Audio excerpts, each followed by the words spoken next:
So, welcome. And Anya gave me this great quote, and let's start with your reading the quote. Okay. Listening is a rare happening among human beings. You cannot listen to the word another is speaking if you are preoccupied with your appearance or impressing the other, or if you're trying to decide what you're going to say when the other stops talking, or if you are debating about whether the word being spoken is true, relevant, or agreeable.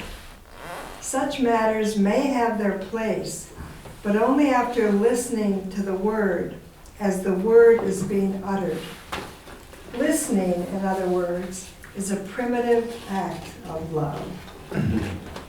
Listening is a primitive act of love, in which a person gives self to another's word, making self accessible and vulnerable to that word.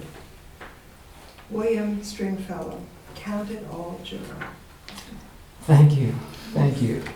I'm wondering if there's someone in the room that, not for the whole night, but for at least what we're starting with, that really has good printing on a whiteboard or on a pad that can write pretty clearly even if we move pretty fast.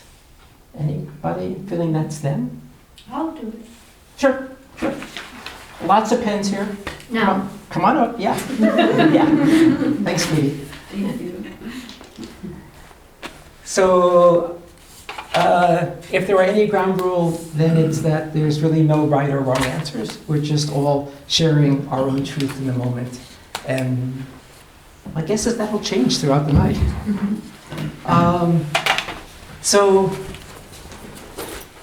Oh, hi, welcome, come on in. We're just getting started. So if there's a piece of paper on a chair, it means that there's no person there. And throughout the night, you can come back and get more snacks. You're totally fine. And welcome.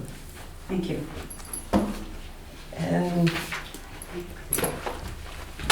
I don't see a name tag, so I'm going to ask you. Oh, yeah. That's why. Jackie. Jackie, great. Sorry. And then everyone else can hear your name too. Thanks.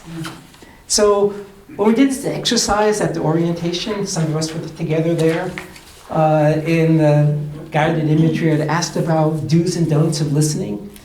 So I want to start with that. My sense is that tonight is not really a training on listening. I could be really off. I have a sense that people that are drawn to listening are people that listen and have had experience with listening in life. And that includes all of us, even as we've had the chance tonight to learn from each other. The questions that have come up over the last several years, it was 2.5 years ago that we started the Shelter Listening Project, that it's usually more about how do I listen in this setting? And what's our role here? And what's the parameters here? But let's learn from each other. So the first is the do's of listening. What works for you when you're listening? And you can just shout out.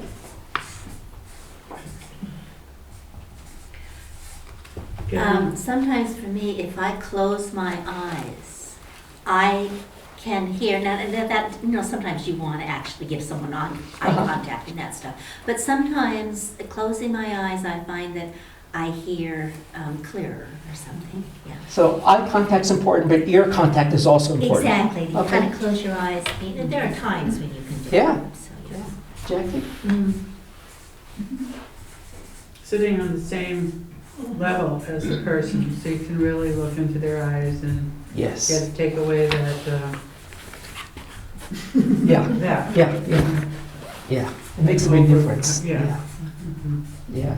In fact, we introduced something we'll come back to, but there became a power differential It is, in not very many seconds. it is. It works for children and adults. Yeah. Yeah. What else? Being still in my body as much as possible, Mhm. because I feel like if I'm fidgeting or something, maybe won't it won't help me hear, but it also might be distracting to the person who's talking. Yeah. I've always had the sense that I'm proud that I can multitask, but pleased that I often remember not to do that when I'm listening. Yeah. I give myself like a 2-second concentrate, do not think about anything else. Wow. Because I can tend to be listening, but then not fully listening if I'm thinking about what happened at work that day for me or whatnot. Just say, Yeah. hey, it's time for you to concentrate on this person in particular. Yeah, I like your notion, Tiffany, of that there's a listening and then there's listening. Yeah. There's hearing and then there's listening. So what do I call? 2 second. The 2-second tune in? Remind myself to focus. Oh. Focus No, really. self.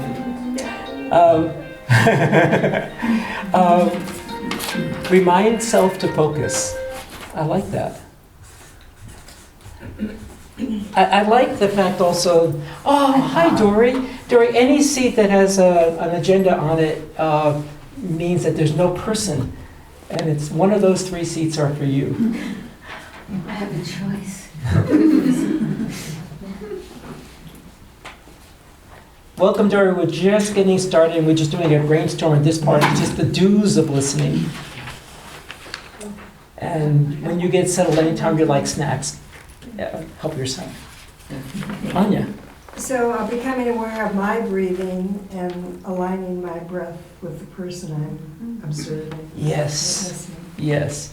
Just being aware of that possibility. Not that we need another word besides what you said, but I've heard people talk about pacing that way. What you're doing right now is important, calling everybody by their name. Oh, wow. Thanks. Yeah. Yeah, because that, Thanks, Jackie. yeah, that gets them to focus also and know that that you're focusing on them. Yeah. Very personal. Thank you. Mm-hmm. Ronnie. To give active listening, to let them know that you are listening, Right. giving them feedback. Let them know that you are hearing what they're saying. Ooh, yeah. And when Tiffany was talking about really listening, I was thinking, oh, there's hearing and there's listening and not the same. But I appreciate you put that into one sentence. That let someone know I'm listening by reflecting back what I hear. Yeah. Thank you. And I think you, several words come with that. I wasn't sure which one of you said feedback or reflection, but both of those come to my mind when I think of active listening. Yeah. What else? Kathy? I'm not sure how to say this, but letting go of expectations. Thank you. Is that a way of? It's okay to have an agenda here tonight, much better than having an agenda when we're in listening mode, yeah. Yeah. Probably along those same lines, not suspending any judgment about Yeah. what somebody is going to Yeah. say to you. Something may be pretty shocking, but Yeah. have that poker face. And I love it. That was an easy one in my mind that is, I was thinking, oh, that's going to come up as a don't, and you found a way to say it as a do. What's Will you say it again? Suspend Suspend judgment. judgment. And I like the fact that there's like these verbs because then each of these become an action that we can do. Like remind myself, suspend. Very positive. Background music is so helpful. Very soothing. On that topic, Oh, so these are whenever you're done with this page, these are little yellow sticky kind of stickies, and they can just rip off and then just go on the wall. Oh. I don't know about And Like that? you're doing great. this. Wow. And any wall, it's up to you. Or find a helper to put it behind them. Okay. Oh, hi, helper. There's 2 seats with agendas, and they're empty for you. That one? That one?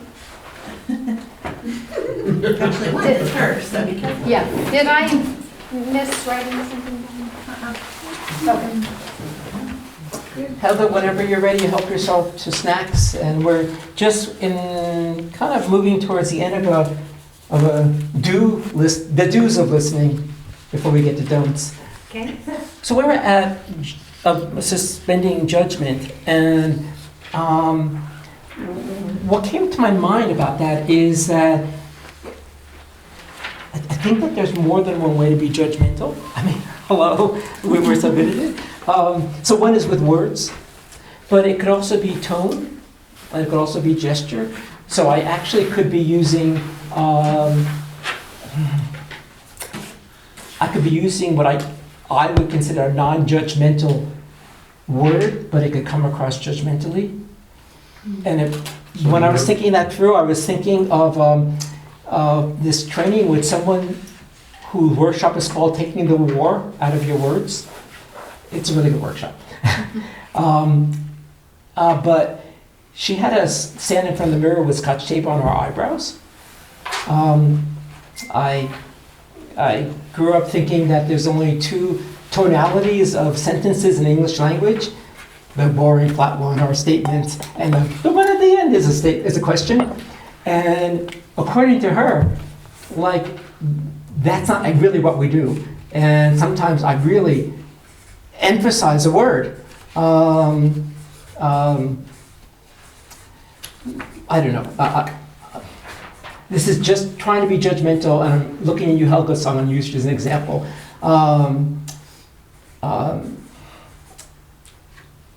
So glad you arrived! And then it takes away the sense that I was really glad. I'm so glad you're here. And so it's really, this is a little bit into not 101 but 202 of listening, but it's amazing how judgment has been built into our system, and it's built into these systems. It's And a cultural thing too. what's that? It's a cultural thing too. Yeah, yeah. I mean, it varies depending on who you're. Relating to Yeah, what Dora, you yeah. just said, and also I so much appreciate what you said about the releasing expectations, not having them. But again, with the best will in the world and with all kinds of care, one cannot necessarily remove the possibility of misinterpretation, and that you can be speaking to people in an extremely supportive, non-judgmental, neutral, warm, etc., and they may hear it very differently. Yes. And I think that this is just part of what we have to be aware of, that we are not responsible for that which might incline somebody to hear things in a particular way. Right. We can continue to be available, we can do what we can to clarify, and it may not work. Right. And, yeah. Thanks. And more of that later. I mean, Okay. yes, so much Ronnie. To be emotionally neutral. Oh, yeah, yeah, yeah. Neutral eyebrows, mutual emotionality, yeah, yeah. Yeah, yeah. I was just thinking about, I've been nodding a lot, and nodding and ahas and leaning in and using our bodies to show listening. Yeah. What else? Helga? I wasn't here, but when you said active feedback, do you mean repeating what you think they said? Or just, what do you mean with active feedback? Monty, you brought that up. One of the next words after active feedback is reflecting back. And I think that's the key, reflecting back on what they're saying so that they know that you're just not sitting there, that you are really listening to them. Mm-hmm. Mm-hmm. Learning, which seems to me to be a way also of checking about whether you are on the same page. In other words, if you don't assert it, but make it kind of an inquiry. Got it, yes. You know, to check out, you know, am I hearing you correctly? Is Right. this what you want Yes. me to hear? Yeah. Terry, any comment? I was gonna say allowing for some silence. Yes. To Yeah. happen, yeah. Right. Yes, Mhm. yeah. By trade, I'm a clinical social worker, and I worked mental health in Grants Pass with teenagers and families. And Grants Pass is a sister city in Siberia. And so many years ago, I spent 3 months doing my job as a volunteer there. And what I found was when I was in counseling sessions, family counseling sessions with the therapist from Lipsovsk, the city, that oftentimes, because there was layers of us, I guess I was a consultant and there was a counselor and the family, and a question would be on the floor, and the therapist would move right in with the answer. And we found out the word pause is almost the same in both languages. That came up a lot. Pause. Yeah. Yeah. I have one more. Yeah. One more. One more is finding a quiet place so you can hear. Because I found that a lot of the conversations were in a busy, noisy place. Yeah. And let's put that up and then come back to that conversation. Because there's lots to say about that, about like, there's lots to say about that in this setting. Yeah. Yeah. Yeah. And how many people were in the shelter at all last year in any of the settings? In this place? No, we weren't here before. Yeah. Right. Yeah. I think you were at Trinity, right? Yeah. Yeah. So we that did Sunday night were at Presbyterian, and so we had the cots, but there's 48 cots set up right now, and there were 34 last year. Presbyterian's much larger. So, hi Diane. I'm so sorry. Wow. David, there's one more chair. There's more chairs right outside the door for you to slip in. Yay, hi. Sorry, everyone, I had an emergency call. We just hope you did good listening on your call. I had to. Good. So you were practicing before you I got was here. practicing. Good. Yeah. Good. So anyway, we're talking about just in this location, we thought that we'd have lots of these breakout rooms and stuff, and it's not exactly clear how that's going to work. We'll come back to that. What have we not said about listening that would come up under don'ts? Technology, like, you don't bring technology in the space unless you absolutely need it. Wow. Which would include like checking your watch a lot. Mhm. Just be mindful on the conversation opposed to outside influence space. Yeah. That's why I have a pocket watch. So I'm not doing this. Yeah. Helga. Do you ever encounter that you are asked for a specific response, and what do you do then? Like, what would you do? You know? And in your mind, what might be a good specific question with a specific response wanted? Someone's having a problem with someone, and they want you to respond with some form of suggestion or advice, maybe? Yeah. So wondering what to do in that I situation? mean, just to be a neutral listener, you wouldn't Yeah. do that, right? Right.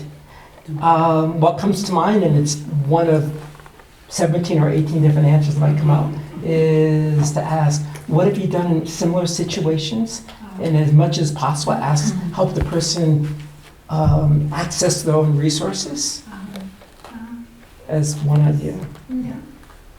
Yeah. Other don'ts. Ronnie. Don't try to offer advice. Yeah, yeah, yeah. I made up a definition of advice that has nothing to do with the real world, but because I found that, for example, if my job was to do outreach into public schools, middle and high schools, so there's just a whole lot of people that thought that my job as a therapist was to give advice. So my own definition for me is advice is solving someone else's problem before they've identified that as a problem. Yeah. And I thought that was a little bit presumptuous and disrespectful. So. Yeah.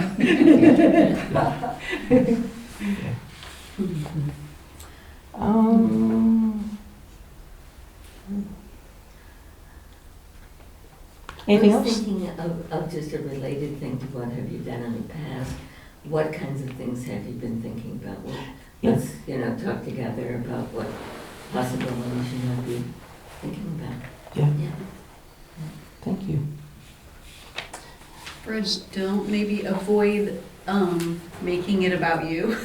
Oh, Making yeah. The conversation about yourself. So Alex and I go two places with that, and one is like it starts with how's it going, Diane, and then especially if I've had a rough day and I have so much to tell you tonight, and yeah, that could be inappropriate. But the other side of it is, and I think we'll come back to this, and that's in my mind to know this is not about me. Because it's really easy. In the moments it's not going well, I could have a story in my head about this is all about me and I'm really blowing it. So, yeah.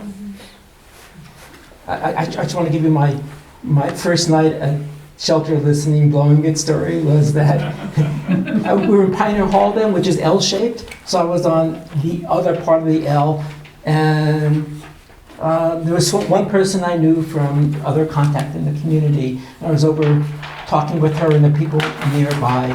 And then as I was walking back, I don't know what I did. I might have kneeled down to pet someone's dog, I think. But I think what I did was put my knee on her back. We didn't have cots in those days. And she just started screaming like, whatever gave you the right to just put your knee on my space? I thought, oh, that's the only space she has in the whole world right there. And I put my knee on it. And I felt horrible.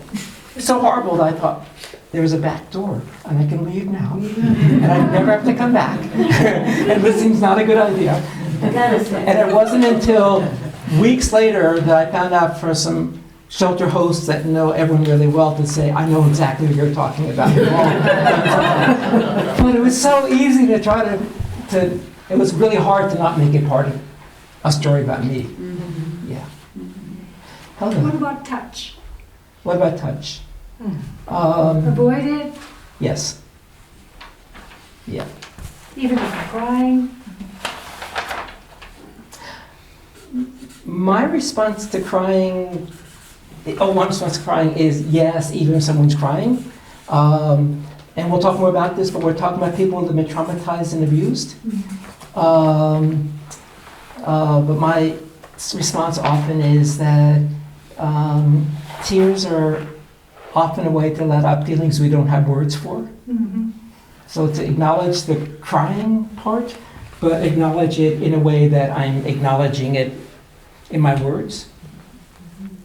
Because so often touch is perceived as stop crying. Oh, wow, yeah. Yeah, it's a way of containing the crying and not allowing it to come through. Also offering Kleenex Yeah. Good idea. Yeah. is a way to stop crying. Oh, yeah, yeah, And the follow-up to that I found sometimes is after we're having more contact about that, is then actually turn it around and say, but if you did have a word for it, what might it be? Because sometimes the crying, after a while, allows the feeling to rise. And yeah. And with the about me, Yeah. I found that many of the guests would ask me about me. Oh, yeah. How are you today? And it was like, I thought it was really important to answer without it being about me, but to acknowledge that we're in a conversation and we're equal in this, that it's not just you having to talk to me. It's a fine line sometimes, but I think it's important. Thanks for asking me. Yeah. Yeah. Mhm. Yeah. Yeah. So I'm going to relieve you and give you a break, and let's do your good work of. We're not doing tears. We're doing tears. Thank you.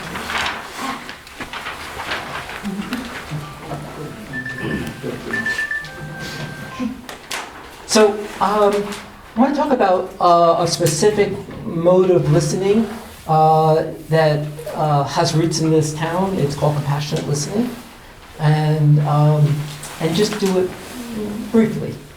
And that's that a friend of mine, and friends from other people in this room, wrote the source book on compassionate listening. And in compassionate listening, we listen on 3 levels, and one is facts, one is feelings, and the other one I made up this word because I wanted a word that started with F. Fundamentals. So facts are logistics and data. It's a story that we hear. So we could even say it's the story, but that's probably not the clearest is logistics or data. Feelings. Along the way, someone taught me this, and I really like 5 feeling groups. Mad, sad, glad. Can you see why I like it so much? Some people spell scared, so it actually almost looks like one of those words too. And then ashamed. So these are feeling groups, not just feeling words. So just shout out some words that would fit along with mad. Frustrated. Frustrated. Angry. Angry. Yes. Enraged. Irritated. Pissed off. Sad. Upset. Upset. Disappointed. Disappointed. Disappointed. Longing. Longing. Oh yeah. Lonely. Lonely. Lonely. Hurt. Glad. Happy. Happy. Joyful. Joyful. Delighted. Pleased. Scared. Hopeless. Hopeless. Hopeless. Yes. Panic. Panic. Panic. What's it? Panic. Panic. Yeah. Okay. Terrified. You terrified? Unsafe. I think that all the anxious words fit in there too, whatever those are. Uptight, kind of. Trusting. Yeah. Ashamed? Humiliated. Humiliated. Yeah. Small. Yeah. Embarrassed. Embarrassed. Yeah. So that kind of begins to cover the range. Fundamentals, the person who taught this would say that it really is common human values, but she often used the word qualities. So what are some common human values? Compassion. Kindness. Kindness. Kindness. Sense of fairness. Fairness. Honesty. Respect. Peace. Love. Justice. Justice, yeah. Empathy. Acceptance. So, I am gonna say that some third of the room here is facts, and some third of the room here is feelings, and some third of the room here is fundamentals. And I'm gonna tell a story. And, remember there was one ground rule, like there's no right or wrong answers? Yeah. And you're shouting out when we get to it together, so you don't have to really work hard. And- Where's the cutoff? Where's facts go to feelings? It's such a fine line. Okay,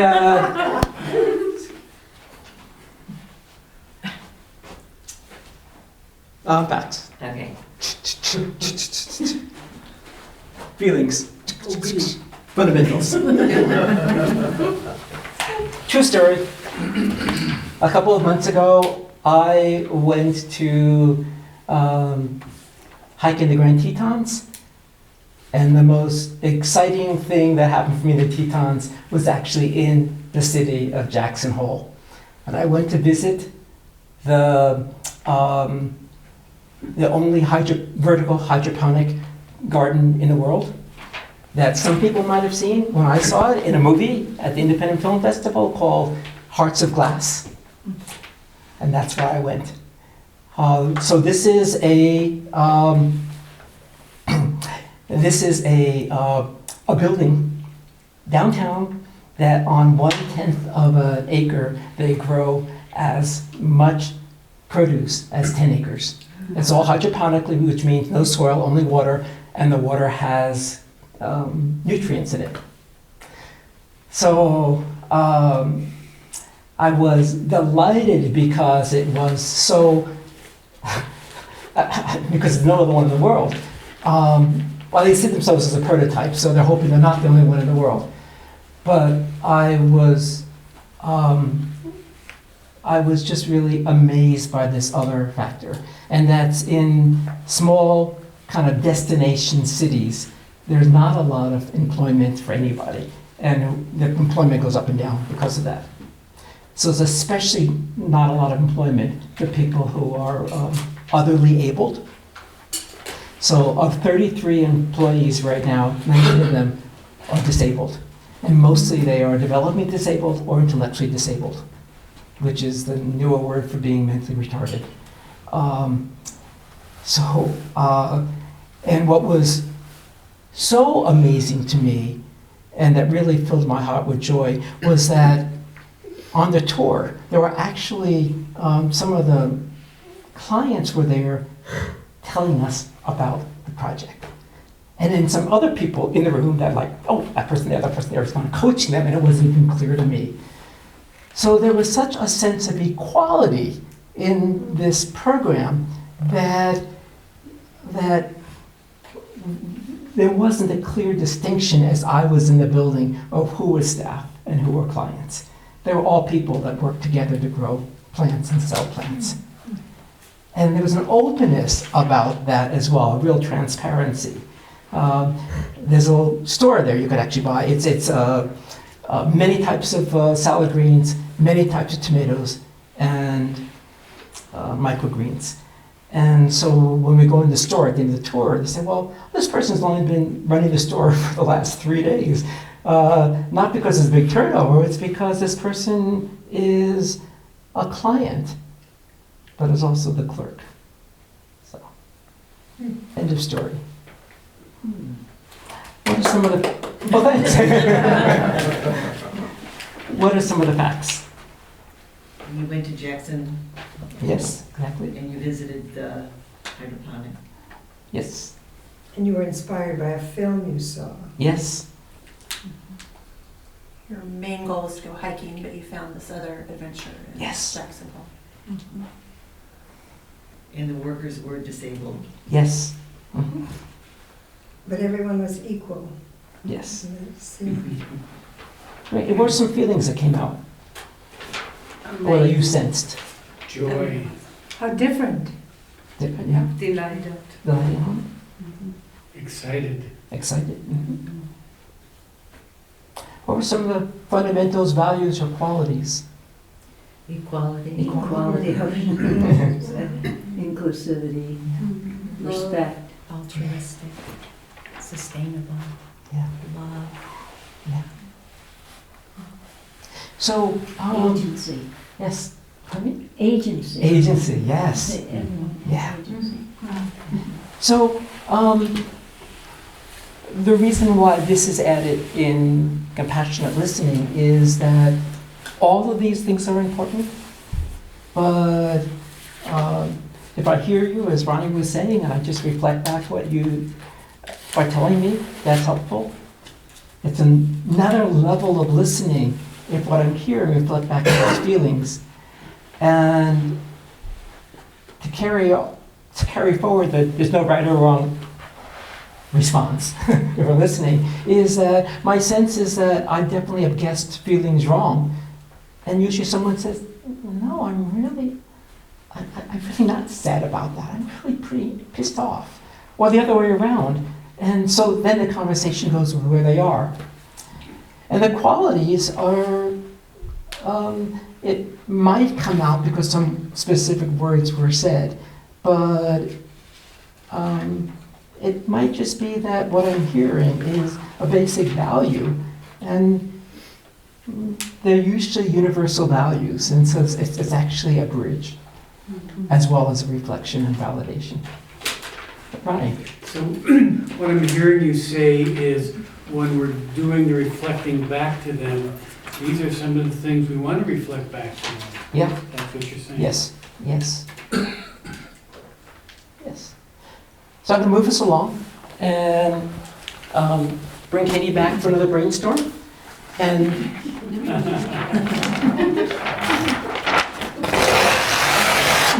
thank you. And this one is, who are the homeless? Why are people homeless? How do people get homeless? And this is just a shout out. We really want to refer to them as unhoused. Unhoused, homeless. We need to know that this is called the Ashland Winter Shelter.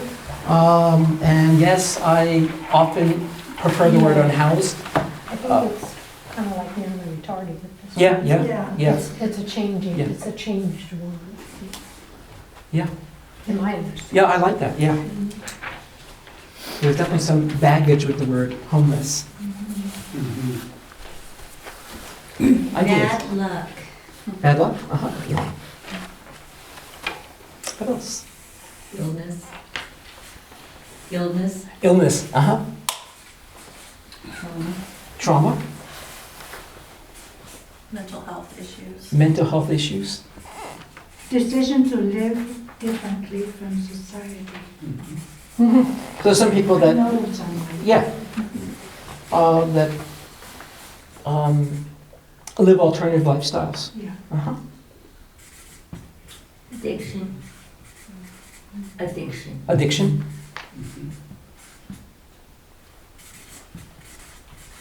Childhood trauma. right. Many traumas. My sense is that many people end up on the street because they're traumatized. And my sense is that all people on the street become traumatized. So because they get re-traumatized, there's other layers of trauma.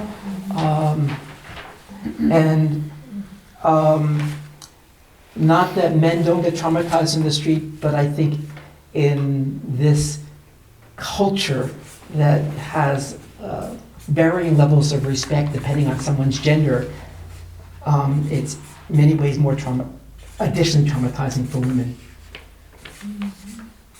And their children. What's that?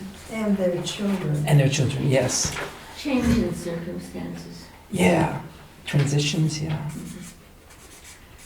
Grief. Grief. Excessive rent. Rent, yes. Yeah. Rent / eviction. Mhm. Escaping from bad relationships.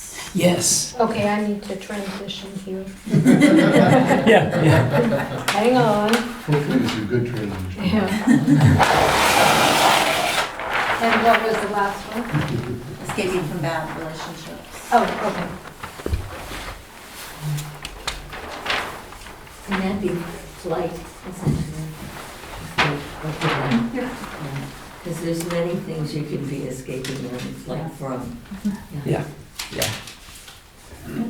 Some are just searching, just, not knowing Yeah. what the next step is. Right. Yeah. Difficulty finding employment for folded into probably many of those Right. Mhm. situations.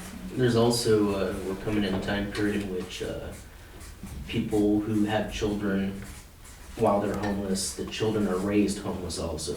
So you have like this generational aspect of homelessness now. Thank you. Yes. Yeah. Yeah. So what we're talking about is intersectionality, that there's a lot of overlap of reasons, overlap of issues, and overlap of traumas. And I guess the word abuse should just be up there so that we can be talking about it the rest of the evening. Helga? I notice a lot of people they travel a lot from place to place. They don't form like a bonding to a place. Oh, yeah, that may- yeah. That's true, that's true. In a moment, we'll talk a bit more about the shelter and some ways the shelter's getting structured differently starting last year. It is shifting some of that in terms of who, not who's in our city, but who's in our shelter. So I'm going to take that as a segue and thank you. Is that it for now? I think that's it for now, yeah. Great, thank you. Do you want this one gone? Oh, that would be good, yeah, let's take it out, Okay. yeah, because you're so good at that.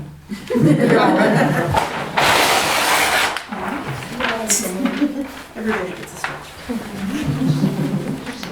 So I just want to talk a little bit about what happens at the shelter, and especially because this is our first time ever that the shelter is in one place every night of the week. Last year we were up to 7 nights, the week before that we were up to, the year before that we were up to 6 nights, the year before that 5 nights, before that for several years it was 4 nights, and it goes way back to 1 emergency night every now and then. So we've come really far in about a dozen years. All in one place is quite a relief. There's enough confusion if you're living on the streets. There's enough confusion if you're a volunteer. Yeah. The shelter opens the beginning of November, and this year it's Monday, November 4th. And it closes the end of March. And that's kind of typical for winter shelters in Oregon. Winter shelters meaning that they're not the 365 shelters. Doors open for guests. Doors open at 7 o'clock. And guests need to be out of here in the morning by 7:30 a.m. So our time for listening is between 7 and 9 p.m. At 9 p.m., often lights are turned down partly, and it's a quiet time. It feels like the time to leave. Like the conversations we're in start becoming a little bit too loud. What about meals? Meals. So there will be meals. There are 7 different sponsoring groups. Most are faith-based groups. And that group is responsible for making sure that every night has 2 hosts, and that there's a dinner, and that there's a breakfast. There's a kitchen here. It's not a commercial kitchen, so food cannot be cooked here. It can be served here. It can be heated. Like the soup you bring, it could be put and kept warm, but you can't come early in the day and cook here. Are there serving utensils in the kitchen? I mean, dishes and utensils? Yes, it should be a fully stocked kitchen, and it's thanks to some people, and specifically one person at Trinity that has really made sure this kitchen is really getting outfitted. So, yes. Dishwasher? There's a dishwasher. there's a dishwasher, and exactly how we use water is still to be decided between now and Yeah. opening night, because all of these places are on wells. And as part of our good neighbor policy is to not use up everyone else's water. I mean, the neighbors said, fine, but the church that was here only flushed toilets on Sunday morning. Yeah, so, So yeah. this is no longer a functioning church? It hasn't been for several years. Oh, It hasn't been for several years. So it was it's in transition. Yeah, like our, yes. This building's in transition. And we get to use it for at least 3 years. We have a conditional use permit.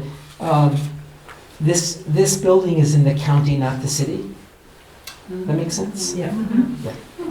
Bob, Yes? so no paper plates, no paper cups, we're gonna use, So we all want to put an end to using paper. And I use them tonight, which goes against my grain, but and, so there are plates in there, they yes, stock them with plates and yeah, glasses. yeah. Is So- there room in the kitchen for everyone, or Ah, tables where people sit aha. around to eat? So, remember I said that there's these classrooms, and we thought we'll have a lot of breakout rooms? The occupancy is 49 beds. That's what the fire marshal allows. We want at least 2 beds for hosts. And right now we're having 2 beds set aside for hosts in training, which means we're thinking 45 people. Last year, all of our shelter situations could only have 34. And there were many times we didn't even have a full house. Right now, when we set up the cots on Saturday, they're double decker, so we set up 48. There's not a lot of room left over for tables. So we're thinking about a U of 3 tables in here. This room is very close to the kitchen. The other thing is that not everyone will be eating at once, because the conditional use permit does not allow guests to walk here, because it's not safe. East Main Street has a very high speed limit, no shoulder, no lights, and we're talking about winter and it's dark. So there's a little bus out there and a van. So the group called OHRA, OHRA, which is the fiscal nonprofit, has a van and a bus and are hiring drivers. So there'll be 3 runs from several places around town to be worked out. So people will be coming here kind of in 3 shifts. Like the first one will pick up people at 7, they'll get here at 7:15, and other times. But for people that have been in the shelter before, my sense is that people arrived in shifts, depending on the weather. Some people were so eager to get in. On nicer times towards spring, people hung out a lot outside or came late. So it might not be such a problem that it's not like there's going to be 49 people in this building that are all going to want to be eating at one time. But the thought right now is that people will eat here. Did you say they'll be picked up at 7 or? They'll be picked up at 3 shifts and starting at 7. But, I mean, they're not gonna arrive here at 7? No. That's- I was explained to me that the shelter is kind of 7:30 to 7:30 shelter, and the first pickup will be starting at 7, and I'll probably get here by 7:15. It's all conjecture that how it's going to work out. But that was enough information for me to get clear that if we're here at 7, we get to settle in, and we're here, we connect with the hosts. Last year there was a lot of setup, because where there was setting up of cots or beds or pads, there'll be less of that. There'll be a sign-in sheet somewhere for us. For grant money, it's important for us always to be signing in, but mostly getting settled. It seems with these bright lights and this small space, I mean, just hear how easy it is for my voice to be heard all around. Listening and conversation, which usually happens while they're eating, seems like that's gonna be kind of awkward. Who remembers Pioneer Hall? Very small. It was very small. Very small. And there'd be cots, there'd be beds, and as soon as people came in, they were lined up here and here and here, and there was one series of long tables. And like the Morse family reunion, everyone's at a long table and like that. That's what it was like. I'm going to move us beyond logistics because it's beyond all of us. I don't have the answers because, because we've been operating with a really wonderful new director of Aura who worked really hard since she got hired to find someone to be our shelter director, which is a brand new position. And that person was just hired. Some of us got to wave to this person at the orientation. Her name is Cass, and she'll be starting a week from today. So she'll be starting before the shelter. So those of us that will be literally here the first night of shelter, November 4th, will have lots of surprises, as the first night always has, and we'll all learn a lot. But the logistics are really getting worked out. We just literally finished putting together the cots and realized, there's not a lot of room back there for sleeping, for eating. If we find that we really have fewer people, we might be able to put tables there, but we'll all work on this together. Anya. Is there going to be a format for Cass? Has she done shelters before? So I don't have answers about that. Yeah, we don't know, because, like the smoking, is it designated outside? I'm going to move us beyond logistics, I don't know. Yeah. And putting their things away in the kitchen, this is really important. So I'm going to really move us back to, this is just an overview, because without this, what I heard from people at the end of the year is, I didn't know where we fit in. I didn't know what else was going on. Or it's in the simple questions, when do you really want me there? And when do I leave? So I'm going to stick to the essence of the not knowing, which is a blissful place to be, because we're in it together.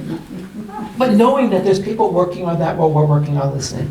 Is Kat, does she have an email that we could give suggestions from what we've learned? So all I'm going to say is that when we're here, there should be something we haven't had before, and there will be a shelter director, and there will be a full-time shelter navigator. Navigator is kind of a new word for case manager, because that person helps to navigate resources. So one thing that came up often in the past is, we're with guests in the evening, hosts are with guests overnight. We hear a lot and learn a lot, and all the resources happen during the day, and how do we make the connection? So when we hear that Trish usually holds it together, but she's not doing really well tonight, I want to just tell someone. I could tell the navigator, who also is connected to the Ashland Community Resource Center, because she's employed by Aura, so connected there, but she'll also know those resources like health and mental health and housing and jobs and all that.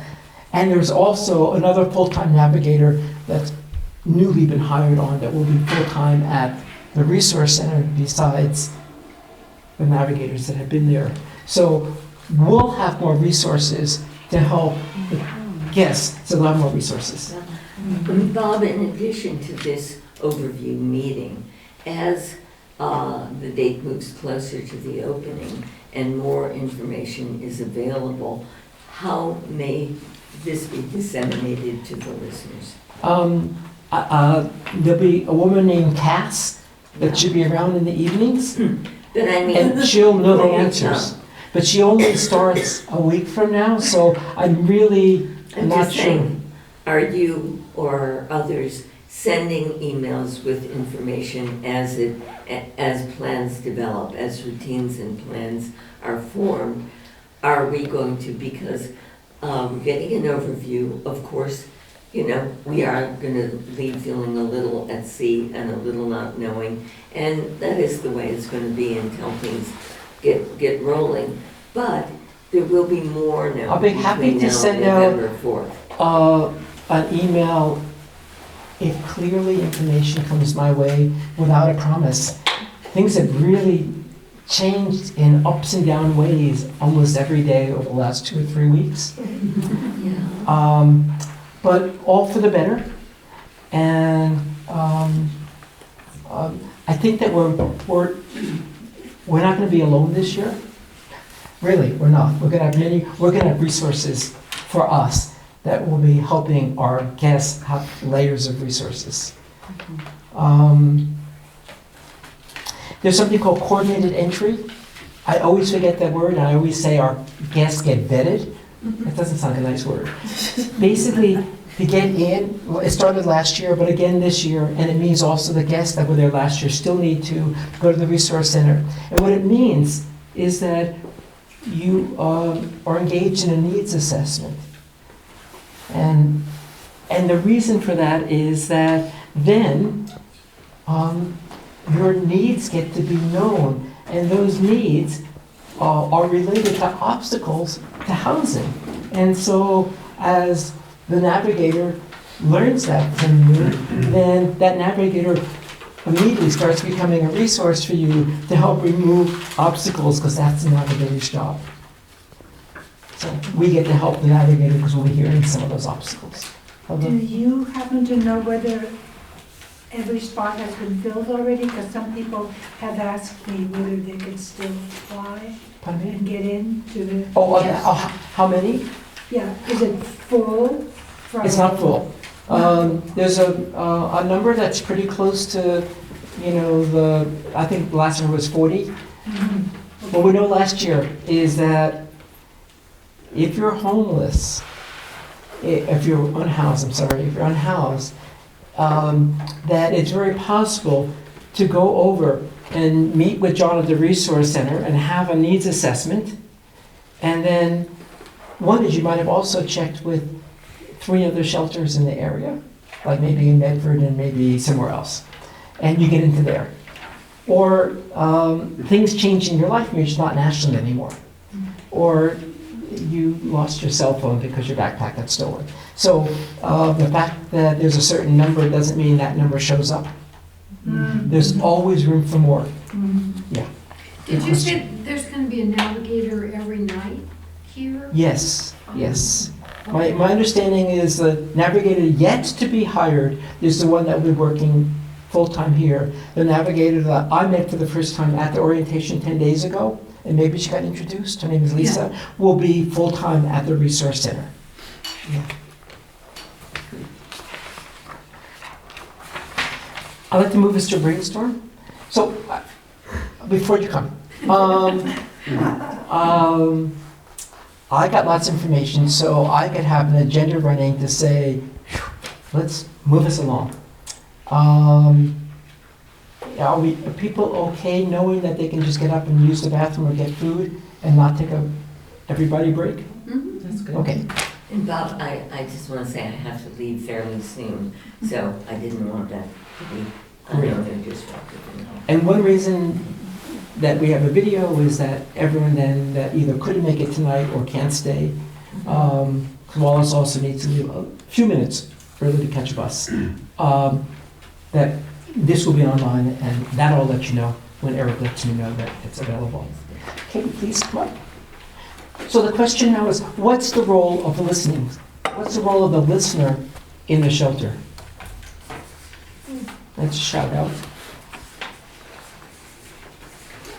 Support. Support. Witness, Companionship. Companionship. witness, Witnessing. Contact? Contact. I Presence. missed someone. Oops. Presence. Presence. Comfort. Comfort. I have a sense that we're there to hold space and to allow conversations to take place. And I say that so that, back to the conversation we had earlier, Allison, about quieting that voice in my head saying, I'm not working hard enough to get these conversations going. Being present is really big. And what our presence does, it helps people feel safe, connected, validated, acknowledged, accepted, have a sense of belonging. Yeah. And some people may not want to talk, they just want to hang out with somebody.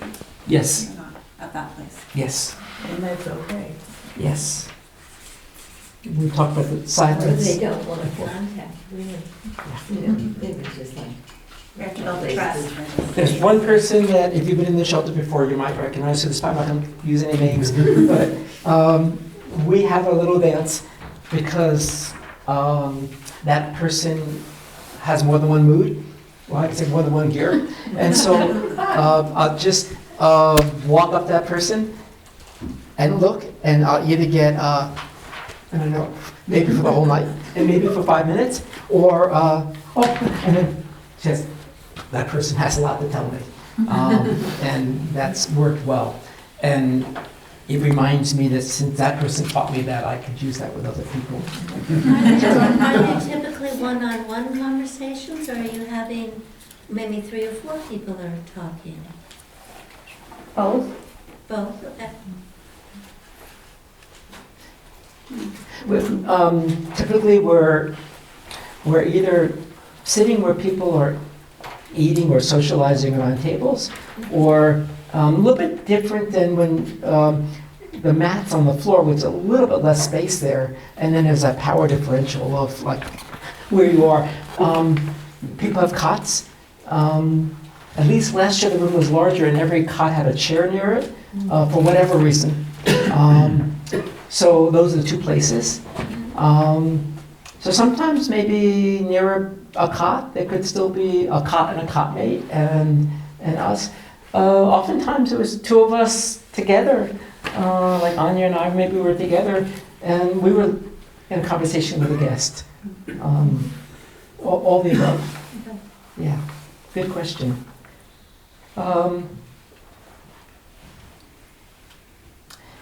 My sense is that allowing safety develops trust. Allowing safety develops trust.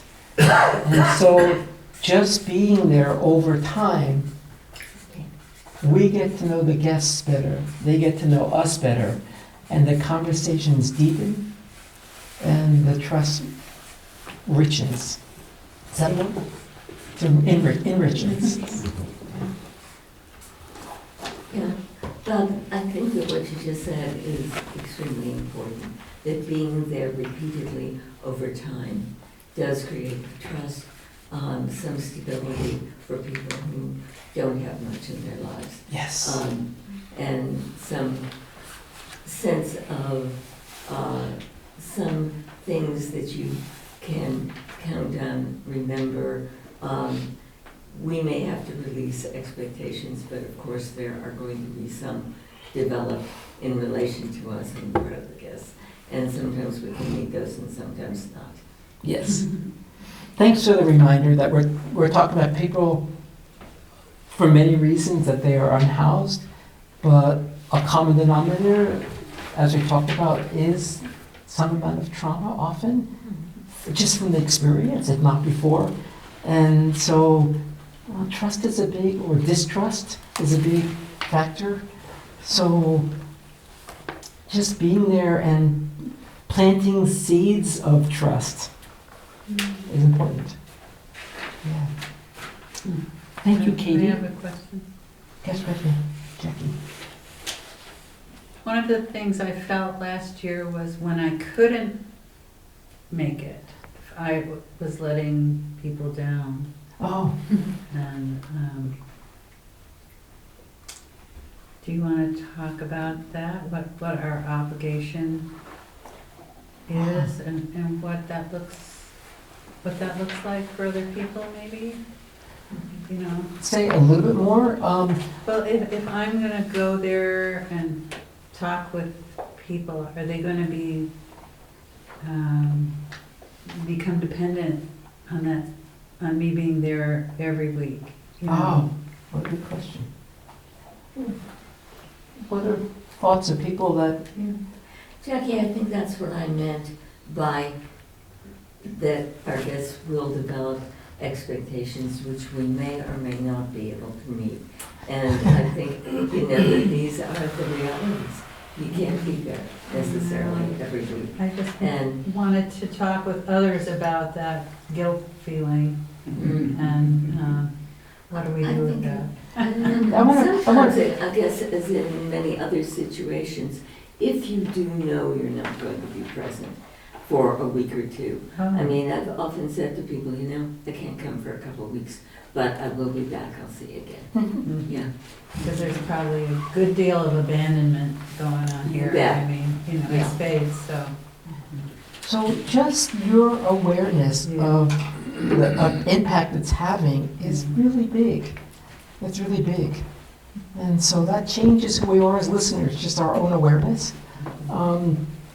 It allows us to say, to know it's important, just to say, it's delightful that we had a chance to talk this week, and I'm usually here on Sundays, but I'm not here next week. I'll see you in 2 weeks.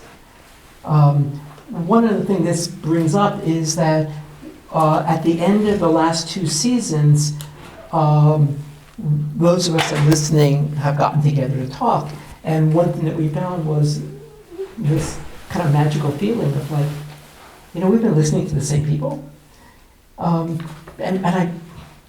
So this is really magical thinking, because it was like, well, I know that I've been listening to Terry, but I know that Anya is, because we're both there the same night, but it's like, oh my gosh, we all know the same people. It's a bit like traveling and realize that like I ran into someone else in Ashland while I was in, Nova Scotia. And what that's led is the people saying at the end of each of the last 2 years, it'd be nice to get together and have that sharing, maybe monthly. And so that's a possibility, and that if we as listeners would like an hour once a month to get together, let's come back to that notion. Yeah, and within that is the whole idea of the safety of the container Yeah. of the relationship. Yes. So that it doesn't become, oh, so-and-so said this and I learned this and that, So let's come back to that, and that would be really, but thank you for that, because it's really, that time would be our time as listeners. There might be some reference to the person that I had this dance with, but the focus is really on us, as much as we can do that. There's someone that's not here tonight who's was a listener last year. She's actually traveling right now this week, but she is a trauma expert, and she's brought up 2 items that I'd like to bring up for her. And so she talked about trauma narrative, and she said, sometimes listening to someone, you might hear someone repeating over and over again what you're saying, but with a sense that each of the retelling is re-traumatizing. So back to Tim's word, like upsetting. Like you're watching Jackie become more and more upset. Wow. Do I really want to be doing this? Am I making things worse? And I didn't have words for it, so I'm borrowing this person. She would be here. I mean, so she has a name. So what she suggested is redirecting the person back to what's happening in the immediate situation. Because trauma often takes us into our old story, or takes us out of our body. So a possible question would be, how does it feel to be inside after being outside all day? Like, what's happening for you in this moment is a way to kind of bring people out of that. So I thought that was helpful information. And she also talked about self-regulating, and I'm not sure that's the word we will all use for that, but when you hear, for us as listeners, what might self-regulate mean? Noticing when what we're hearing Yes. is triggering our own emotional response. Yes. And we feel, or like feeling guilty because there's some root to our, our own traumas. I mean, we've all had them, Yes. big ones and little ones. And so and learning how to be present Yes. with what we're feeling now rather than trying to project it back on the guest Yes. or taking ourselves down into a trauma Letting it vortex. be too contagious. Yeah. Yeah. Yeah. So being in touch with myself, to be in touch with my feelings. What else came up for you when you heard self-regulate? To be careful of how you react.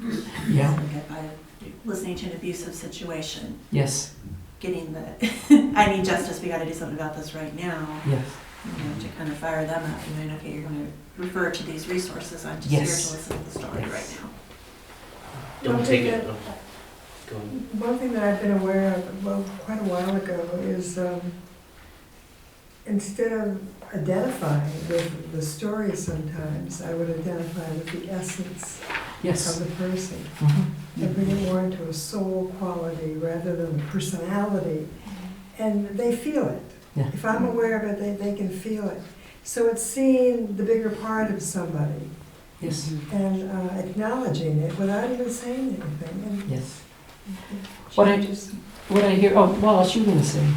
Oh, don't take it home with you. Oh, yes. Yeah, try to acknowledge that you're just listening when you go home. You know, go home and you know, Right. interact with your family, and don't take that story with you. Yes. So, part of self-regulating then is, especially on many nights, there's more than one listener. Did other people have that experience of having more than one listener? Once in a while. Once in a while. We're spoiled. But if so, being able to turn to another listener just to say, wow, I just heard such a devastating story. So I'm just releasing some of my emotion just in saying the feeling. Or even just catching someone's eye and going, oh, Yeah. and having that person saying, yeah. Like there's some nights that are just a kind of night, and just acknowledging we're in this together makes a big difference. And even if there's not another listener there, there's always two hosts. I mentioned there's other people now in other roles that'll be there. There's just a lot of human beings around us that we can also rely on so that we can continue to refine the best and only tool we bring with us, which is our minds, our bodies, and our hearts. That's the tool of the listening trade. Say that again. Yeah. So our minds, our bodies, and our hearts are the tools of our listening trade. So in any way that we can come in relaxed, open, and receptive, that helps. And sometimes though, walking into the shelter grounds me and I become more relaxed and open and receptive than I was before. It's just yes. Are there any reporting obligations in a setting like this? Reporting obligations, that's, Signing in. yes, signing it, but in terms of like No, abuse, I'm sorry, abuse I'm sorry. reporting? In terms of reporting abuse or threats of violence or things of that nature? So, Sort of limits the it's privacy. almost the answer is no, or I mean, it really hasn't come up. One situation early on for me was listening to someone who sometimes would talk about his anger. I mean, sometimes he was angry and talking about his anger then, and in that anger would say, you know, Bob, I really want to kill someone. And we had the conversation, and it was really clear. He wasn't telling me there's a specific person I want to kill.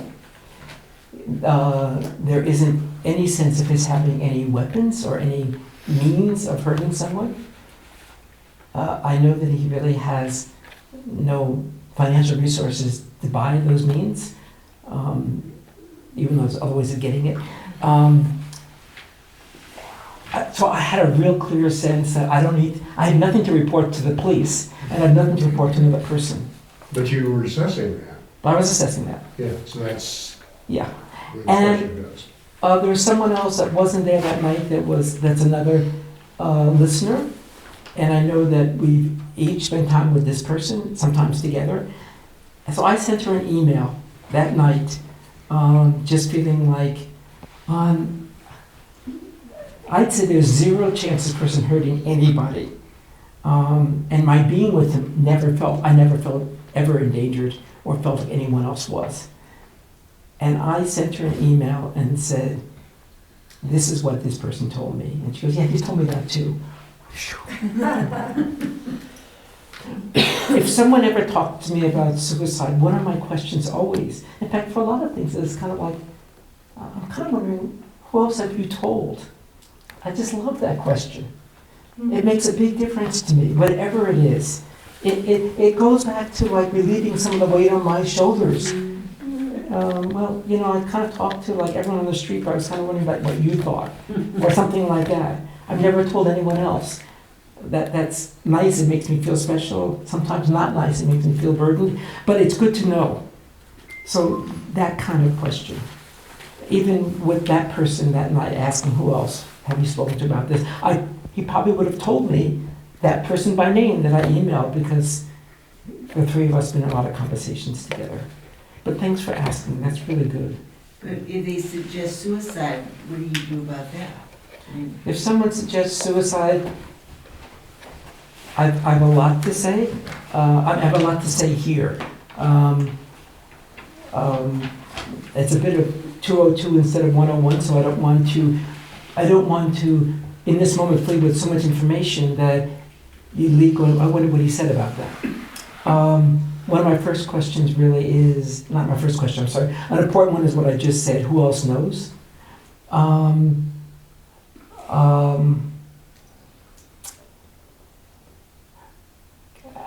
This is really helpful to me, so I think it won't be overlooking. But this is what I'm listening for. I'm sorry, I want this to be a funnel. So you don't see this line, please don't look at this line. And that most people, when they talk about suicide, they're talking about, it's been such a rough day, I wish I could die. It's on a feeling level, I come overwhelmed. It's just on a feeling level. And the way I assess that is to ask questions to find out if they're thinking about it. So the question here is, have you ever thought about hurting yourself? And they, no, on days like this, you know, the world would be better off if I were dead. Have you ever thought about whether hurting? No, not me. I really love life. I mean, and I say that seriously, that those contradictions are real. I have a set of feelings, I have a set of thoughts, and the longest travel, the longest journey in this Bob's body is between my heart and my head. So I assume it's that way with other people, between their feelings and their thoughts. So if it's a thought, yeah, I thought about that. And then what I'm really looking for is more like obsessive thinking. So like, how often do you think about it? The thoughts cross my mind is thinking but not obsessing about it. So I can't get it off my mind as thinking about it. And it's still way out here. Most of us have moments of feeling like we should die. Most of us have some thoughts about suicide, especially when all of those things happen, or you're a teenager, or you're in transition, or whatever. Transitions between relationships, I mean, all of us are up there in some ways. So the next one is where I begin to get more concerned, and it's so how you've been thinking about it. You have a plan? No, it's just on my mind. Yes, I do. What's your plan? So I remember. I remember once at the mental health program, someone came in and said, like, on my plan was to kill myself. And how would you do that? With a gun. Do you have a gun? No. But, you know, I've really been thinking about getting a job. And so an unemployed person with, you know, severe mental health problems that's thinking about getting a job, and when I get a job, then I'll be able to, you know, have an income. I can save up money. I might have money for a gun. That's not it's not imminent. So planning really is, it's this Friday night, this is how I'm going to do it, and it's pretty clear in my mind. And then, you know,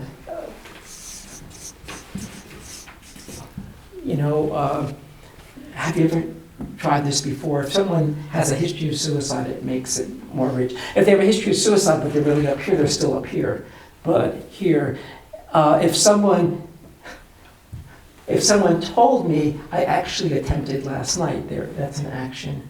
And I put this here to show how many fewer people, and this is an action that like causes bodily harm and gets someone to the ER and things like that. I say this so that we all feel comfortable when someone says, I don't feel like living, that we breathe and say, what a rough day. Yeah, what's your day been like? How did you get to that place? And we talk about, back to what we've been talking about, tell me more about your feelings. Most people are here. Does that help? Yeah. I guess I'm still a little bit concerned, Bob, in the sense that we're talking about role, and the opposite of role is boundaries. And so I'm sort of wondering what our boundaries are in terms of things that probably don't come up very often, but could come up. Right. In terms of things like confidentiality or threats or things like that. And, So by that's having another a part of self-care, navigator too. on site is makes our job finally delineated and easier and clearer, and that's so. Terry over here is just been hired this second to be our navigator, and she's here tonight. And so, John, I'm so concerned with what you're saying, and I'd like to be as helpful as I can be, but I know that Terry actually is in a better position to be helpful. So is it okay if we invite her into this conversation? And so the trust that you shared with me, then we share together with Terry and bring it over, bring the trust over to Terry. Yeah. And we're just not alone in this. We're not alone. But these are good questions. Helga. I know some people who are very, very socially quiet and hardly talk to anyone, and some people who are obviously very, very disturbed and they mutter and talk to themselves. The people who mutter and are often in some other mind, would they not be coming here? I mean, what kind of difficulties might be? Oh, that's a really good question. My unofficial, unorthodox answer when I first got to the shelter, when it was first come, first served, and everyone was here, it was from the psychic to the psychotic. Mm-hmm. And I meant that, and everything in between. Mm-hmm. And I love those extremes, but it doesn't mean you have to like every one of those extremes. Yeah. But when they've So been right now, pre-screened- when they've been pre-screened, people come here because they are the most vulnerable. Oh. The most vulnerable. Mm-hmm. With the fewest options. Yes, with the fewest options, exactly. So we will hear those extremes. We'll hear those extremes, and somehow have some amount of attachment to this city. That they clearly they live here. Mm-hmm. There are unhoused neighbors, and as I've been traveling this year, as you know my Jackson Hole story, I'm traveling again, and I've made myself an unofficial shelter ambassador of Ashland. If a city has a sense of compassion, and I begin to hear they put that compassion in action, I want to know about that. And so I've interviewed people in Bellingham and Eugene and Boulder and in Olympia. And in Boulder, they actually have a pretty rigid, they're making their residency a little bit longer. And they're a city, they're 5 times as many people as we have. But this sense of the vetted or needs assessment is what's happening in all cities. And all cities are then having greater success at people moving out of shelter into a home of one sort or another. So that's the goal.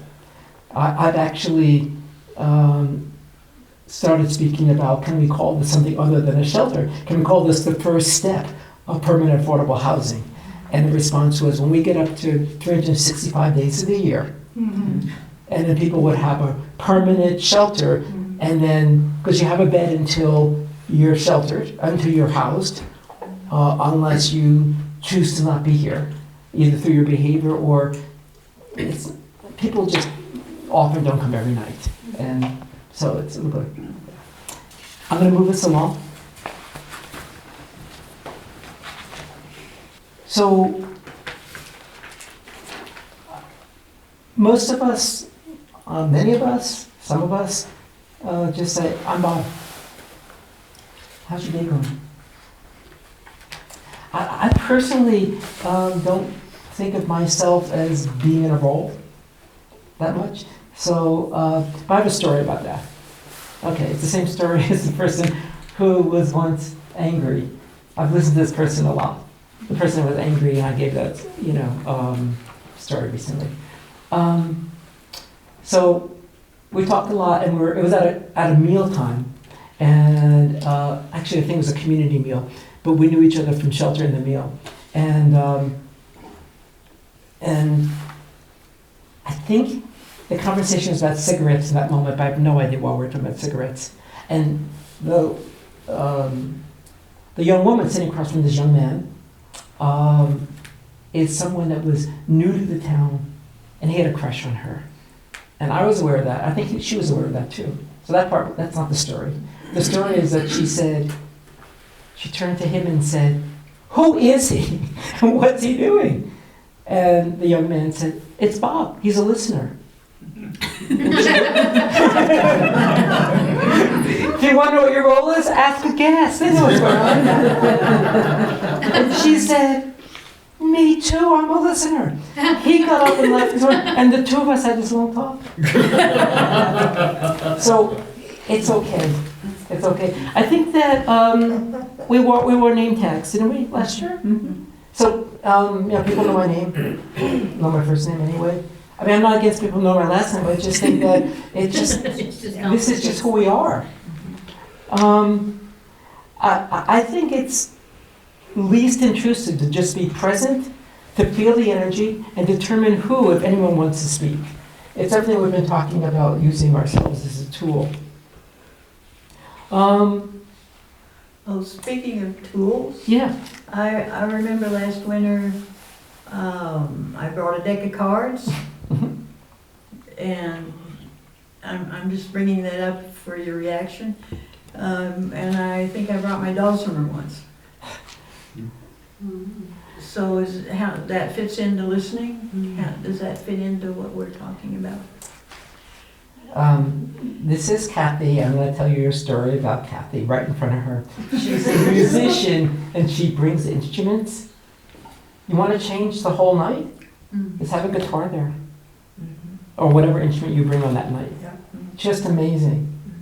And want to change your heart? To like someone that you didn't yet get to know, or they never speak, or something else, and they're just incredible musician. They're incredible whatever. So, yes, I'm going to jump ahead for a moment because we're right there right now. We're there to listen, but definitely, it seems to me, especially when everything's happening in one setting, that maybe we could begin to have some art supplies, do some collage. That's a great idea. And again, we're all going to know when this starts to feel right, and what room we're in, and how it's all working out. But the music is one thing that just doesn't have boundaries, doesn't have walls, we have a room, and it works. I want to tell you the definition I came up with this week for confidentiality. It's just one of those stories I tell myself. Confidentiality is an inner oath guiding our not sharing with other guests or outsiders what we hear when we listen. That confidentiality is an inner oath guiding our not sharing with other guests or outsiders outside the shelter what we hear when we listen. Does that kind of work? Might that be also true with not sharing with other listeners or the host if... So we had that conversation when we had several different conversations with people that have been listening, and we came to that. It was like, what if we are meeting once a month and sharing, and we've already talked about it's really more about us than about the guests? Should we be letting guests know, everything you share with me, Kathy, is okay, but just want to let you know that all those listeners get together. Felt like that was really too much information to share with the guests. My background is clinical and work at a mental health clinic. I just always had other clinicians around me, and it was my ethical responsibility to be in something called supervision.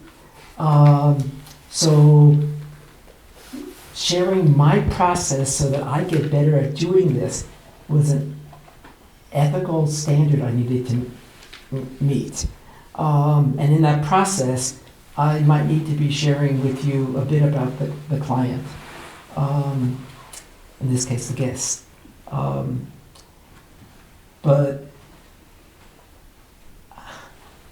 in the best interest of the client, I'm present to take this in and to not take the story out. And the best interest of the client, I need to do all I can do so I keep being a clear vessel so I can keep listening, whatever that takes. And when that sounds a bit too strong. So in all the ways we can work together to keep each other being available. Most often that's just that looking over going, oh, and getting the confirmation it's been a rough night. These are not simple questions.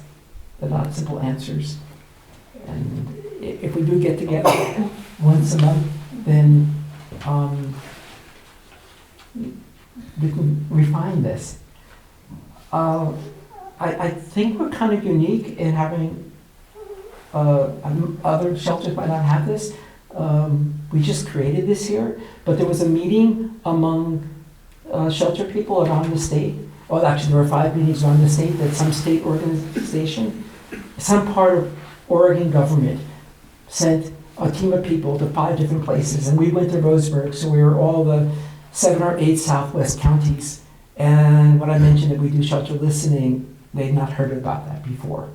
So we get to keep developing this, and that's cool. I want to talk about some limits to listening.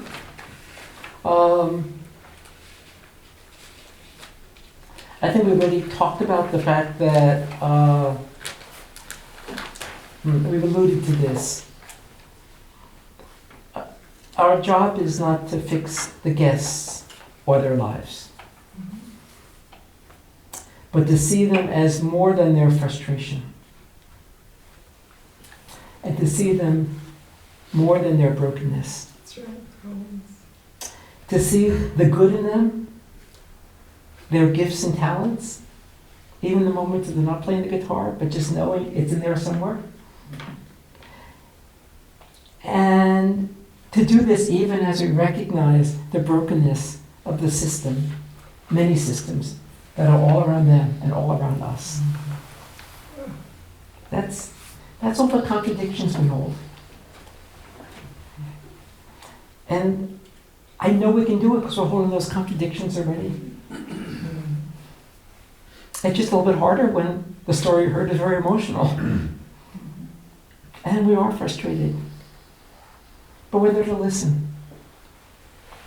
And also, simply providing a channel for vocalizing frustration can cause a shift. In that same moment that I turn to John and say, I just heard a really sad story, that releases some of my sadness, that my listening to Allison's frustration releases some of your frustration. Or I hope it does. I assume it does. I believe it does. It just might not do that in 2 hours. It might happen that you wake up feeling better than you felt today. We don't know. But we also are people with frustrations, and we turn to our friends, and they listen to us, and we have the experience of sometimes saying, I'm just so glad we went to dinner tonight. Thanks. I didn't know I needed to talk. That's what we're doing. So the question comes up about, can I use mother skills? And so the answer is Kathy can. Because I've been a witness to it. When Kathy does it, she brings instruments in. And it's just amazing. I was just thinking,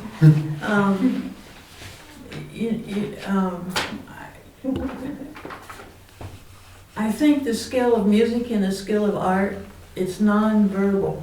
And I can't really express it. I'm not good at verbalizing things.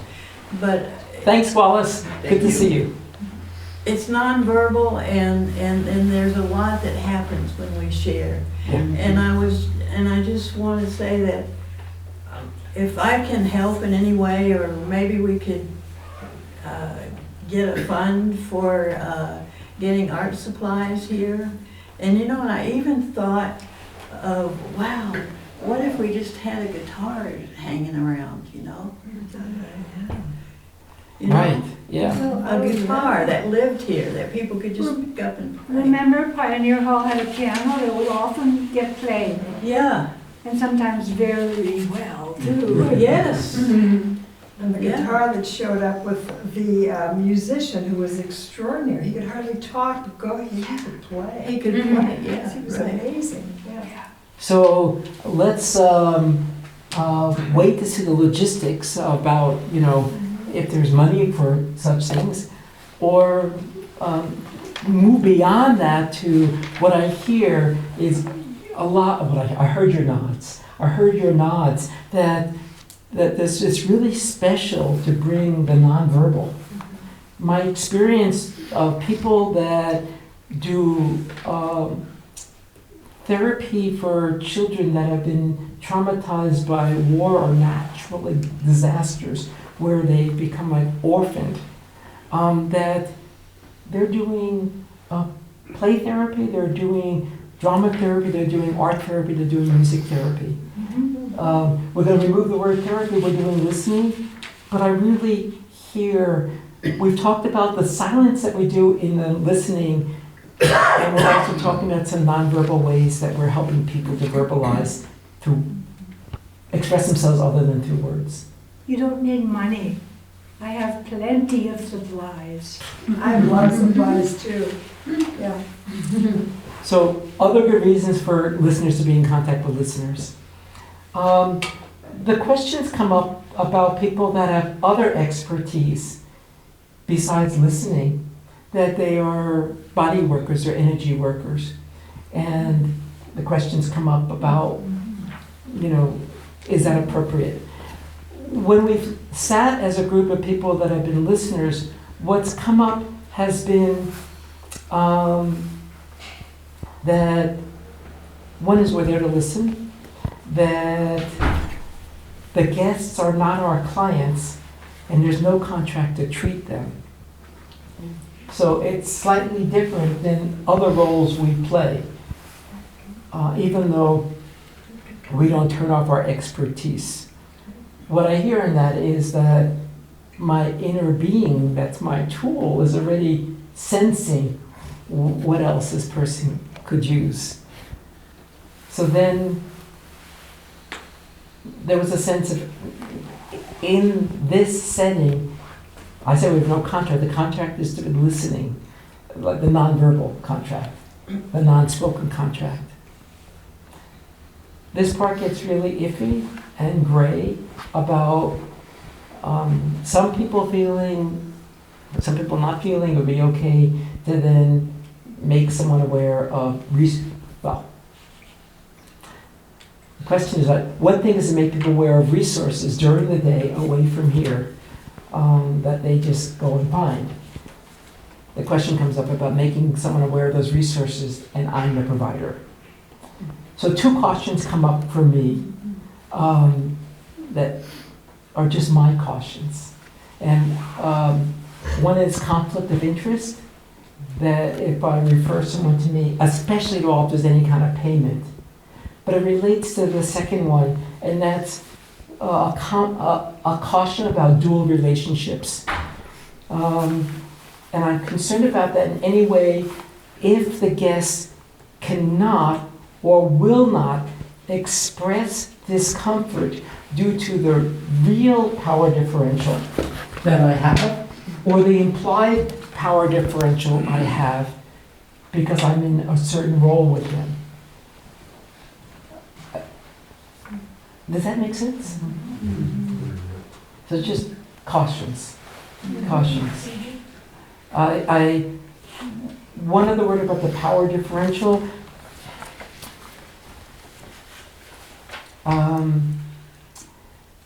For the next 2 seconds, release yourself of all your attachments to the word and associations with the word power. Thank you. Oh, so easy. All of them, thank you. So I want to talk about the positive aspect of that, and I'm sure there's other words that describe the powerful part, is that somewhat the role works because we're in a special role, and there's some power to that. It's not a power over. So I'm really poorly using words right now, and I can't grasp a word to replace this power. But I want us to know that when we're talking about there's a power, to be cautious about a power differential that's uncomfortable, at least to be aware that there's a power differential that's useful. As a therapist, I was always amazed by the time that a family would come back in and I'd hear about, well, this is what we did because we heard what you said, Bob, last week. It's like, my gosh, I would never say that. I know I didn't say it last week. But what's in that was that in that family, somehow Bob said this, that's what we do now. I just have to accept the fact that I know that there's that role. Let me switch it for a moment. Go back in time to when we didn't have a lot of specialists, and every family had a family doc, and everyone loved the family doc.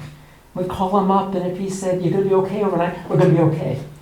That's the kind of power I'm talking about. It's benign, it's nurturing, and that I dare say that probably in everyday relationships that there's just power differentials. I remember when you were the clerk in your store and I was a patron that come into the store. I mean, like, that doesn't sound like power differential, but I knew you had expertise I didn't have. You could help me find something I didn't have. And here someone's asking me, can you help me find something? I'd say, well, I'll introduce you to the navigator. It's that. It's that. Knowledge is power. And some of the knowledge is just knowing when to listen and when to kind of say, So it's all that. Yeah. So related to that is the question of, can I take the guest into a private room? So we don't know if there's private rooms.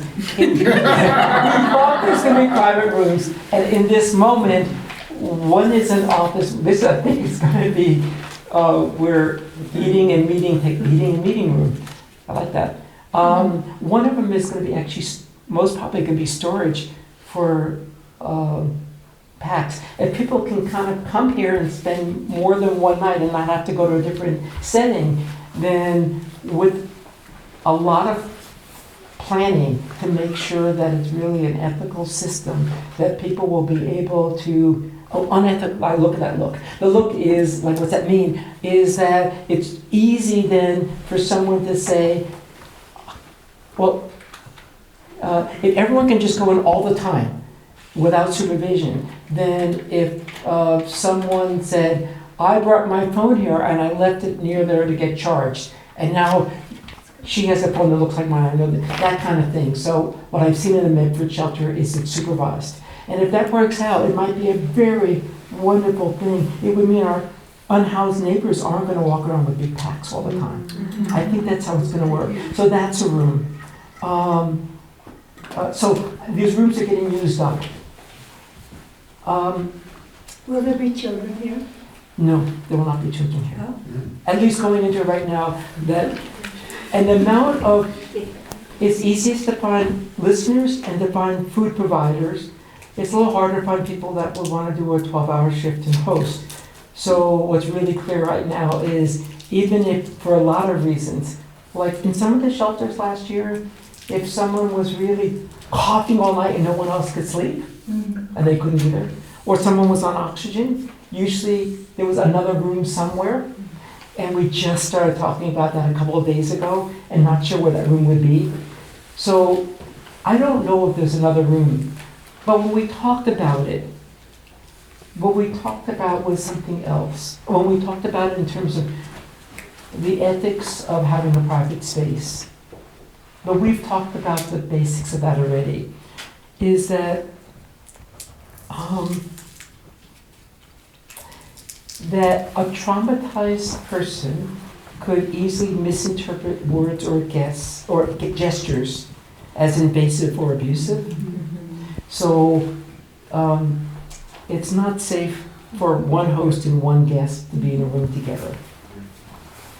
We had some experience, there's some anecdotal evidence, anecdotal stories of some female guests that just, and they were actually talking about other guests that just walked by too close and touched parts of their bodies they didn't want to be touched. And that became re-traumatizing for them. I'm not doubting that happened. I'm also aware that we all have different personal space bubbles. If we had more time, I'd divide us in pairs and we'd walk up to each other and see what that's like. And so if Diane, if it happened in the case your personal space bubble is a lot bigger than mine, and when I walk up to you, I just assume you like making this close. No. Wow. Then the next thing you're telling Terry about Bob, and he touched me. That felt like you were touched. Yeah. It's that. Yeah. So it's sometimes wonderful to be in the public space and have a conversation and then with 2 or 3 people, and sometimes it's amazing. Sometimes it's amazing because it's safer for the guest that has trust issues to make sure a lot of people are around. I realize that all of us have experienced that sometimes. I'm so glad all our other friends didn't show up, and it was just you and me, Jack, because we had this chance to just talk tonight. It's really nice, but we have to be really cautious about that. Yeah. Well, when I brought up finding a quiet place, I meant in the bigger room. Oh, thank you for clarifying. Thanks. Yeah, because I wouldn't feel safe going off in a closed space. Yeah. But just because there was a difficulty, I'm thinking of one particular client with his hearing was really a problem, and trying to really, and his talking was also a bit of a problem.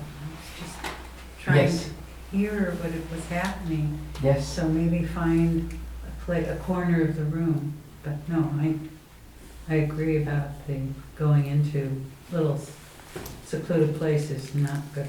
Yeah. No, Yeah. I was never suggesting that. And I appreciate that. I also appreciate you bringing up that in all settings, people have different hearing abilities, Yeah, including me. including me. So then, this is on videotape, and I feel, I'm not mentioning someone's name, I'm just mentioning mine, but it was Pioneer Hall, and it was either during a community meal or the shelter, but it was a time of a lot of noise. That's what I'm thinking, it might have been mealtime. And the resonance of his voice was the same tone as all the voices together. And I would really miss out on details. I just would. And yet, I found myself following his facial expressions, his gestures, and responding to that. And I think that was my first indication that for people that have not been a therapist and think they should be, this is different. For people that have been therapists that say this is really different, I wish it were therapy, it's just different. It wasn't for me to get all those details back to the facts and feelings and fundamentals. It actually worked. I could tell he was feeling listened to. And I think it was just harder for me. I really wanted to hear everything. But the truth is, I just couldn't get all the details. But something nonverbal was happening for us that was quite profound. Yeah. So we want to honor that nonverbal communication because it happens a lot. I see it a lot. Yeah. I wrote like a summary of this. So it probably, you're welcome to not read it because you might be really bored. But if you didn't take notes and you kind of wish you did, then you can. Here they are. Here they are. For sure. And I have a question for us. If we were to meet on a monthly basis for, say, an hour, to get us here today, we all were deciding between 1 of 3 times, an evening time, a morning time, and an afternoon time. The most people could come was its evening.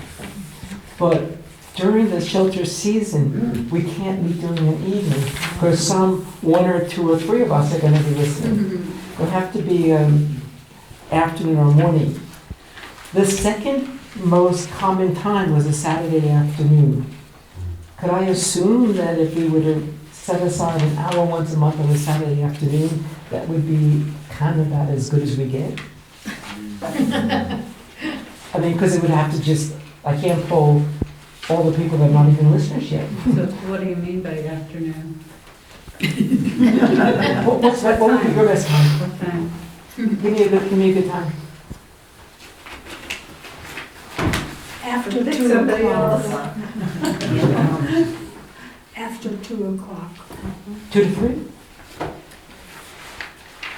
2 to 3 work? Sometimes. Sometimes. It would be if, Depends on the weekend. So, You still might get more people coming in the evening, and if you didn't do it on the same evening every month, you still might get more people coming in the evening than on Saturday afternoon. so as a polling expert of the week. Yeah, good job. Yeah, thank you. That it was nip and tuck that describes it. And I was like, oh, Saturday, oh, Monday, oh, and back and forth. Thursday daytime was not getting much responsiveness. And some people that said Thursday daytime, that was a morning, couldn't do it any other time. So all the experience from this week tells me that about the same amount of people probably could come on a weekend. So I'm gonna leave it there. That's a logistic. I appreciate your input into that. The last thing we need to do is decide something we can't decide right now. But we haven't done it before, so we do it and some people can show up, it's fine.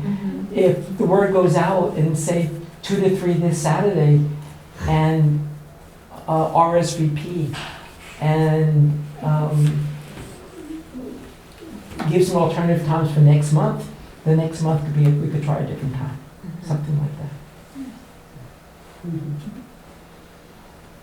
We're getting close to the end of time. I want to honor your time. Last minute questions. I want to honor your presence, Bob. Oh, thank you. Thank you for your inspiration and your love. Oh, thank you. Yes. Bob, I've been coming to your meetings for almost 3 years. This one was absolutely the best, that by far. It Wow. was great. Thanks. Yeah. And all the other ones provided the questions that we knew what the answers were. So thanks for sticking it out, Brian. You've done a good job. And for the people watching the video, I'm sorry this doesn't go to you, but please, on your way out, take some more snacks. Thank you so much. Thanks so much. Thank you, Bob. Lord. Thank you.